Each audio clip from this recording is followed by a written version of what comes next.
The gifts of the people. Then Moses called Bezalel to Aholiab, and every gifted artisan in whose heart the Lord put wisdom, everyone whose heart willed freely to come and do the work. They received from Moses all the offerings the children of Israel brought for all three works for making the holy place, and they continued bringing him freewill offerings every morning. Then all the wise men who were doing all the work of the holy place came, each according to the work he was doing. And they spoke to Moses, saying, the people bring much more than enough for the work the Lord commanded us to do. So Moses gave a commandment and proclaimed it throughout the camp, saying, let neither man nor woman do any more work for the offering of the holy place. Thus the people were restrained from bringing more, for the material was sufficient, for all the work to be done, indeed too much. Articles for the tabernacle.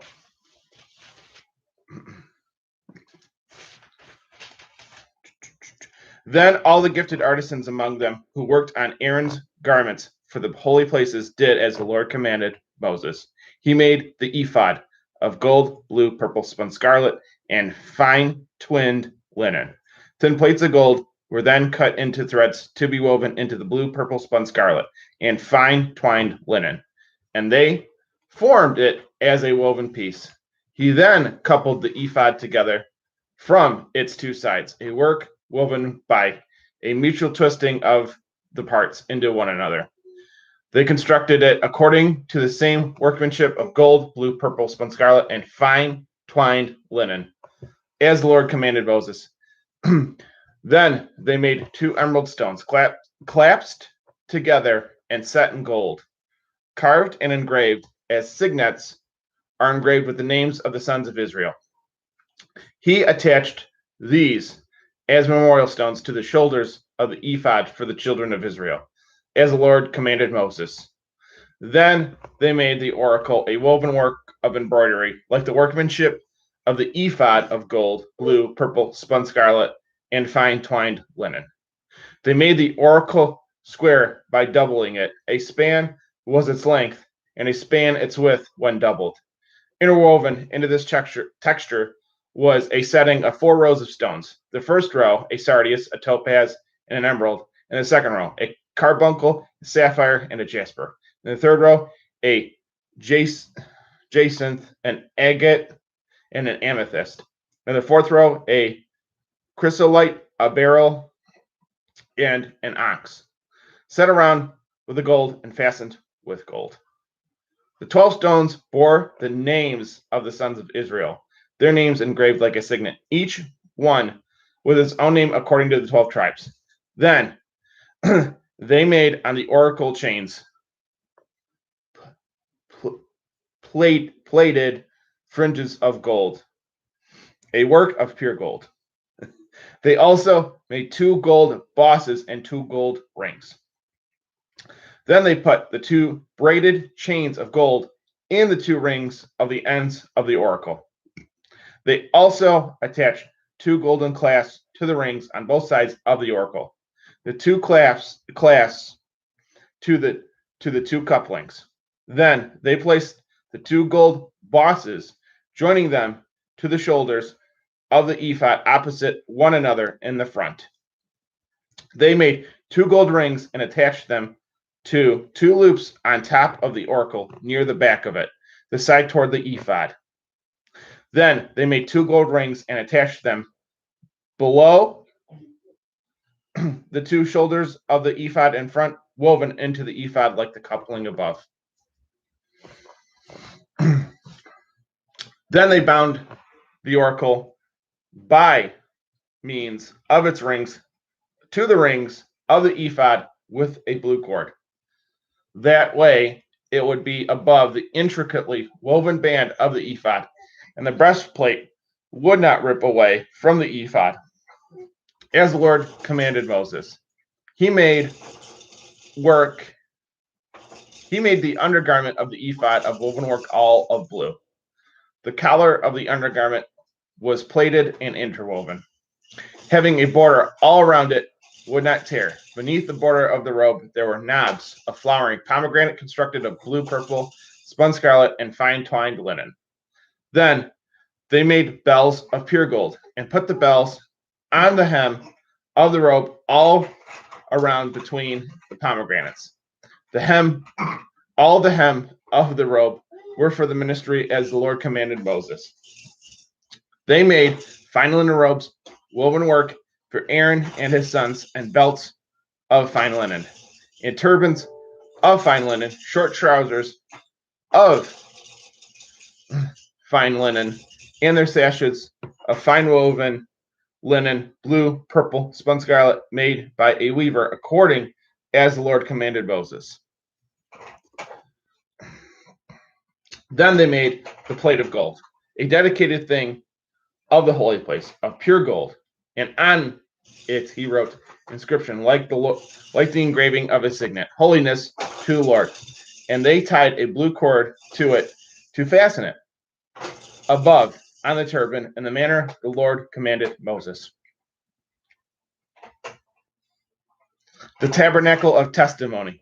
Now they made 10 curtains for the tabernacle. The length of one curtain was 28 cubits, and thus it was for all of them, and the width 4 cubits. They made the veil of blue, purple, spun scarlet, and fine twined linen, a work woven with cherubim. Then they put it on the 4 posts of incorruptible wood, overlaid with gold. And their capitals were gold, and their 4 bases were silver. For the tabernacle of testimony, they made the veil of the door blue, purple, spun scarlet, and fine twined linen, a woven work with cherubs. And they made its 5 posts with their rings, and they gilded their capitals and bands with gold, but their 5 bases were bronze. Then they made the court toward the south, and its curtains were fine twined linen, 100 cubits symmetrically.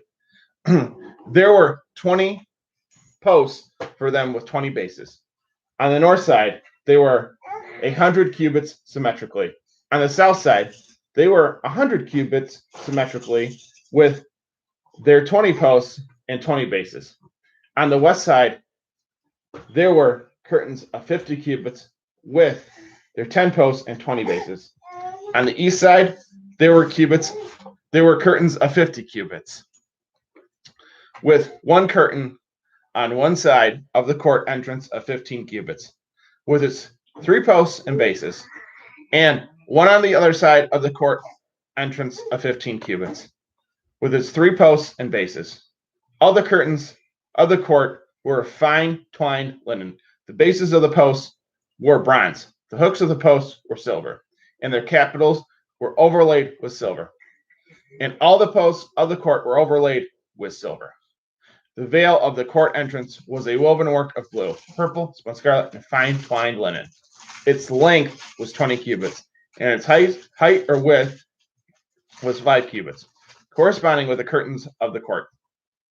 There were 4 posts and bases for the veil, made of bronze, with their hooks of silver and their capitals overlaid with silver. The pegs all around the court were made of bronze and overlaid with silver. So this was the construction of the tabernacle of Moses for the service of the Levites through Ithamar, the son of Aaron, the priest, Bezalel, the son of Uri, of the tribe of Judah, did as the Lord commanded Moses. There was Aholiab, the son of Ahisamach, of the tribe of Dan, who was a master workman of the woven and needlework in the scarlet and fine linen, making the ark. Now, Bezalel made the ark. He overlaid it with pure gold inside and out. He cast for it 4 golden rings, 2 rings on one side and 2 on the other, wide enough for the poles with which to carry it.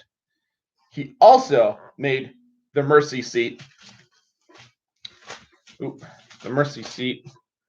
above the ark of pure gold, and 2 cherubim of pure gold, a cherub at one end of the mercy seat and one at the other end, spreading out their wings above the mercy seat. Notes from the previous page, 36 to 3. Great things were accomplished when the children of Israel freely submitted their will to the will of God. Two wills worked in synergy to build the tabernacle. The human will of the people freely willing the same thing as the divine will. Great things are also accomplished in the church when both wills work in synergy. Philippians 2:13, 36:6 and 7. When the will of the people works freely in synergy with the will of God, the offerings exceed the needs. God loves this kind of giving. 2 Corinthians 9:7. 38:1. The ark was a type of mother of God. Inside the ark would be placed the jar of manna, a type of Christ as the bread of life. Also, within would be Aaron's rod that budded, a type of the life-giving cross, and the Ten Commandments, which spoke of Christ as the lawgiver. Christ was conceived in the virgin's womb to give life to the world.